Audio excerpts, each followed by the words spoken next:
계속해서 배가 부글거리고 불편하고 이런 증상들이 생길 수가 있어요. 양파, 마늘, 사과, 우리 되게 몸에 좋을 거라고 생각하잖아요. 이제는 시대가 바뀌면서 살찌기 좋은 몸이 되고 다이어트를 방해하는 몸이 돼버렸죠.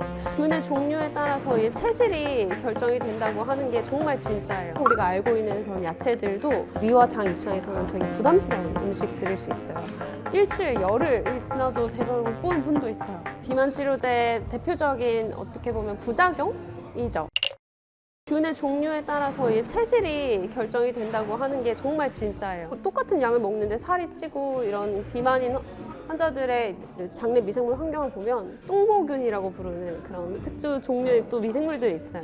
건강에 나쁜 악영향을 미치는 미생물들이 많이 자라고 있는 경우가 많거든요. 그래서 결국에는 이 미생물 환경이 이 사람의 체질을 만들고 그리고 그 체질에 따라서 증상이 나타나고 사람에 따라서 어떤 유산균을 먹는 게 도움이 될지도 다 다르기 때문에 이런 부분은 자기의 증상하고 맞춰가면서 잘 살펴보는 게 중요하고 유산균을 복용하는 게 도움이 되는 이유는 뭐냐면 나쁜 균들이 증식을 하고 있는데 얘네들을 좋은 균으로 대체를 해야 되거든요. 그래야 이제 장내 미생물 환경을 바꿀 수 있기 때문에 좋은 유산균을 섭취하는 거는 도움이 됩니다. 나에게 어떤 유산균이 좋은지 진짜 맞춤형으로 알려줄 수 있는 그런 이제 인프라들이 많이 없어요. 그래서 장내 미생물 검사라고 대변을 채취해서 하는 검사가 있거든요. 그 검사를 통해서 나한테 맞는 걸 찾아가는 과정이 도움이 될 것 같아요. 고정관념들을 공부를 통해서 해소하는 게 중요한 것 같고 소화가 잘 되는 꿀팁은 그거죠. 식사 30분 전 그리고 식사 후 1시간 정도 후에 이렇게 물을 마시는 습관이 중요하고 식사 도중에 물을 마시면 위산이 희석되면서 위의 산성도가 높아지기 때문에 식사할 때는 이렇게 물을 안 마시는 게 좋아요. 저도 위 내시경 하다 보면 되게 상처가 많은 분들 있어요. 그러니까 위가 얼마나 힘들겠어요. 음식물을 이렇게 움직이면서 부숴가지고 여기서 이렇게 내려서 소화를 시켜야 되잖아요. 근데 내가 씹지도 않고 그냥 꿀떡꿀떡 삼켜버리면 얘네들을 부수는데 너무 많은 에너지가 들고 그러면서 이런 되게 부드러운 위 점막들에 상처가 나고 그러면서 위 점막이 상하게 되니까 이제 계속해서 이제 조직들이 재생되고 다시 생겨나고 이런 과정들이 반복되면서 위축성 변화들이 진행되고 그러면 또 소화효소가 안 나오고 이런 이제 악순환이 반복되게 되거든요. 그러니까 꼭꼭 씹어서 한 번 이제 음식물을 입에 넣으면 한 20번에서 30번 정도 씹으라고 되어 있어요. 해보시면 아시겠지만 되게 쉽지 않거든요. 그렇게 꼭꼭 씹어 먹는 습관 그리고 충분한 시간을 두고 식사를 하는 습관 우리가 소화의 시작은 입부터 시작하는 게 아니라 사실 뇌부터 시작을 한다고 얘기를 들었었는데 음식을 충분히 즐길 수 있는 그런 식사 시간을 확보하는 게 되게 중요해요. 그리고 식사 후에 가볍게 움직여주는 게 중요해요. 사실 위나 장의 연동 운동을 또 도와주는 방법 중에 하나가 몸을 움직이는 거거든요. 과격한 운동을 할 때는 우리 소화 기관으로 혈류가 충분히 공급이 돼야 되는데 근육이나 이런 쪽으로 혈류가 이제 다 빠져버릴 소화 기능을 잘 하지 못해요. 그래서 너무 과격한 운동 말고 가볍게 산책하는 것들을 병행해 주시면 이 연동 운동에도 도움이 많이 되기 때문에 계속해서 뭔가를 이렇게 입에 넣고 군것질 과자 이런 것들을 계속해서 먹고 공복 시간을 주지 않으면 소장이나 위나 대장이 부담이 계속 가게 되는 거죠. 그냥 엄청 길잖아요. 엄청 길고 엄청 천천히 좀 이동하면서 영양분을 흡수를 한단 말이에요. 근데 우리가 식사를 하고 그 다음에 이제 계속해서 뭔가를 이제 입이 심심하니까 과자도 먹고 뭐도 먹고 하면서 충분한 공복 시간을 갖지 않으면 소장에 계속 음식물들이 남아있게 돼요.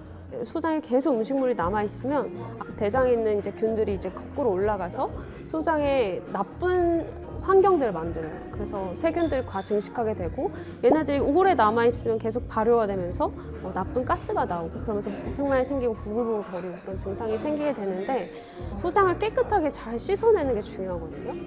소장을 깨끗하게 잘 씻어내고 영양분들이 잘 흡수되고 이제 남은 찌꺼기들을 빨리 대장으로 이제 보내줘야 되는데 그럴 때 이제 작용하는 물질 중에 하나가 MMC라고 하는 물질이 있는데 이게 모터 마이그레이팅 컴플렉스라고 불러요. 그래서 그때는 소장이 쉴 수 있는 공복 시간이 충분히 마련이 되어 있어야 지가 활성화가 되거든요. 그래서 최소 한 1시간에서 1시간 반, 90분 이상의 공복이 있어야 얘네들이 이제 발현이 되면서 소장이 연동 운동을 잘 하고 그다음에 음식물들을 깨끗하게 씻어낼 수 있는 그런 작용이 일어나요. 특히 이제 우리가 흔히 토끼똥이라고 말하는 그런 뭉쳐진 형태의 변을 보는 경우들을 이제 우리가 변비라고 임상적으로 얘기를 하는데요. 정말 고통받으시는 분들 많죠. 대부분의 원인들은 뭐냐면 사실 먹는 양이 줄면 배변량이 줄어들 수밖에 없어요. 그래서 다이어트를 많이 하시는 여성분들 같은 경우는 배변 횟수가 당연히 줄어들 수밖에 없고, 두 번째는 물을 많이 안 드시는 경우. 대장이 하는 제일 중요한 역할이 뭐냐면 물을 흡수하는 거거든요. 근데 안 그래도 90% 이상을 대장에서 흡수를 하는데 들어가는 물 양이 더 적으면 당연히 만들어진 대변도 훨씬 더 딱딱하고 농축된 대변일 수밖에 없거든요. 그래서 물을 좀 충분히 드시는 습관들이 중요하고, 세 번째는 변이를 참지 않는 것도 되게 중요해요. 위장 활동에 도움을 줄 수 있는 것 중에 하나가 내가 몸을 움직이는 거거든요. 그래서 가만히 앉아있는 그 생활 습관을 갖고 계신 분들 중에 변비로 고생하시는 분들이 많아요. 그래서 이런 분들 같은 경우는 조금 더 운동을 하고 신체적 활동을 늘리면 변비에 도움이 되는 경우가 있습니다. 사실 비만 치료제 맞으시는 분들 중에 막 일주일, 열흘이 지나도 대변을 못 보는 분도 있어요. 비만 치료제 대표적인 어떻게 보면 부작용이죠. 왜냐하면 위장의 연동 운동을 줄이기 때문에 위와 장에, 특히 이제 소장과 대장에 음식물이 오래 머무르는 거예요. 그래서 포만감을 줘서 식사량을 줄여주는 게 사실은 비만 치료제의 그 기전이거든요. 근데 이제 소장과 대장에 오래 머물다 보면 음식물이 오래 머물기 때문에 그게 이제 발효되고 이런 시간들도 길어지고, 그러다 보면은 나쁜 가스들이 계속 차죠. 계속 차서 이게 배가 부풀어 오르고 배가 나온 것처럼 보이고, 가스팽만 때문에 복부팽만이 생길 수 있는 거예요.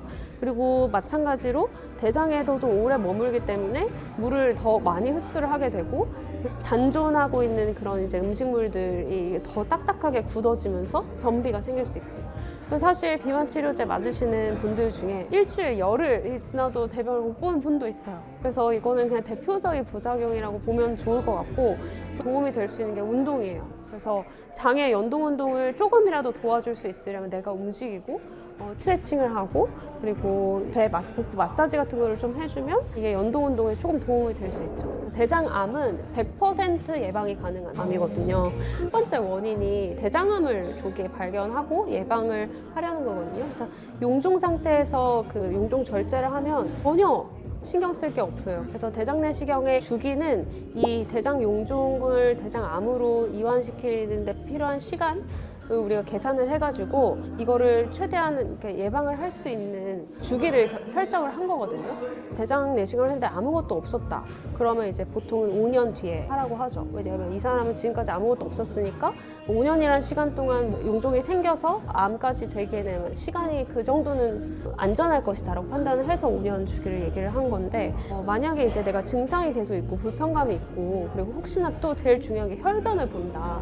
이러면 반드시 해봐야 돼요. 요새 30대 대장암도 되게 많아요. 그래서 저는 20대는 좀 이른 것 같긴 하지만 그냥 사실 대장 내시경이 불편하다는 거 말고는 몸에 해가 될 게 거의 없거든요. 물론 이게 수면 과정에서의 수면 무호흡이나 이런 위험성이 있기는 하지만 대장 내시경을 삽입해서 관찰하고 나오는 과정이기 때문에 가능하면 좀 어린 나이더라도 한번 기초 검사를 해보는 거 너무 필요하다고 생각해요.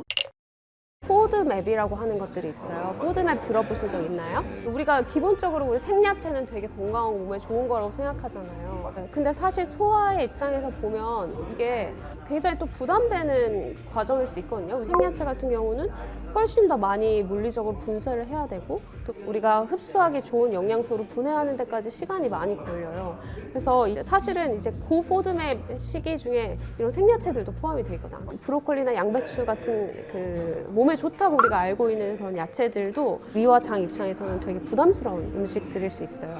이게 특히나 이제 과민성 대장증후군 가지고 계신 분들 중에는 내가 먹는 음식 중에 이런 포드맵에 해당되는 음식들이 있는지 잘 살펴보는 게 중요하거든요. 그래서 우리가 흔히 몸에 좋을 거라고 생각하는 음식 중에 미생물을 잘 분해를 못하거나 불편감을 유발할 수 있는 그런 성분들이 있거든요.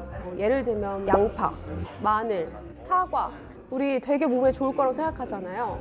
고포드맵 식품이라고 이런 것들을 내가 무심코 많이 먹다 보면 계속해서 배가 부글거리고 불편하고 이런 증상들이 생길 수가 있어요. 그러면 저포드맵 시기를 하는 게 이제 증상을 호전시키는 데 중요하거든요. 저포드맵 시기에는 이제 대부분 이제 그냥 쌀, 과일 중에서는 키위 아니면 바나나 소화가 잘 된다고 알려져 있고, 또 우리가 막 흔히 몸에 좋을 거라고 생각하는 브로콜리 이런 것들도 고포도매 식품이에요. 고포도매 식품을 전체를 제거를 해본 다음에 내가 식사를 할 때 이 중에 하나씩 추가를 해보는 거죠. 그래서 식사 일기를 쓰는 게 되게 도움이 또 되고요. 여기서 내 증상이 생기는 유발 인자가 뭔지를 잘 확인하는 게 중요해요. 다른 장이 건강한 분들보다 대장에 있는 미생물 환경이 좋지 못한 경우가 많으세요. 어떤 음식을 섭취했을 때도 조금 더 예민하고 또 증상이 잘 발현되는 경우가 많기 때문에, 그래서 이런 분들은 장내 미생물 환경을 되게 건강하게 바꿔주는 게 중요해요. 뭐 유산균 알약 형태로 복용하는 것도 물론 좋지만 나한테 잘 맞는 음식, 다양한 이제 채소나 이런 게 장내 미생물들이 이제 건강한 환경이 될 수 있게 만들어준 음식을 통해 사실은 섭취를 해서 이 건강하게 만드는 게 더 중요하기는 해요. 진화적으로 봤을 때 다이어트란 개념이 나오기 시작한 지가 얼마 안 됐잖아요. 원래는 이제 인류는 되게 음식을 언제 먹을 수 있을지 모르고 굉장히 많은 위협들, 생존의 위협들에 노출이 되어 있고, 인체가 발달된 이제 방향을 살펴보면 음식을 섭취하면 그걸 쪽쪽 영양분으로 만들어가지고 흡수를 잘 하는 몸이 되게 고효율의 몸이에요. 지방으로 축적하고 저장하고 언제든지 내가 식사를 못하는 그런 환경에서도 살아남을 수 있게. 근데 그런 사람들이 이제는 시대가 바뀌면서 살찌기 좋은 몸이 되고 다이어트를 방해하는 몸이 돼버렸죠. 근데 사실은 그래서 소화의 관점과 다이어트의 관점은 상충될 수밖에 없어요. 그래서 어떤 영양분의 흡수 차원, 영양분을 잘 분해하고 음식물을 잘 분해해서 영양분으로 만들고 이거를 흡수를 잘 시키고 그리고 그거를 잘 저장해서 몸이 잘 그런 영양분들을 쓸 수 있게 만드는 그런 소화라는 관점과, 최대한 이제 먹는 대로 흡수하지 않고 그러니까 먹는 것이 이제 살로 가지 않도록 만들고, 그리고 최대한 이제 살찌지 않는 몸으로 만드는 그런 다이어트의 관점은 상충될 수밖에 없다. 이 음식은 나빠요, 그리고 이 음식은 먹으면 안 돼요 라고 하는 그런 관점들은 내가 어디에 더 치중을 하는지에 따라서 완벽하게 다 달라질 수 있거든요. 그래서